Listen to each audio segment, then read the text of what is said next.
No, zdaj, ključne spremembe, ki jih prinaša uredba, so nasplošno to, da gre za uredbo, torej velja za vse države članice v taki obliki, kot je napisano, seveda dopušča lokalne implementacije.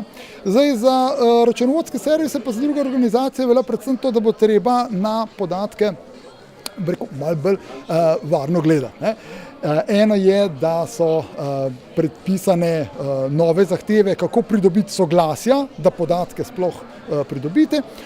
Drugo so zahteve, da je potrebno v primeru recimo večjih tveganj za posameznika opraviti predhodno oceno učinka, ki jo imajo te obdelave na posameznika. Tudi določeni ukrepi, ki zdaj vsebujejo anonimizacijo, psevdonimizacijo in tako naprej.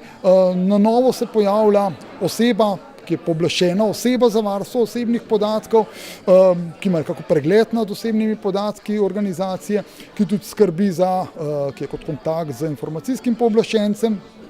Tako da je kar nekaj sprememb, bolj bo pa znano potem, ko bo končna verzija novega zakona, torej ZVOP-2, uradno objavljena.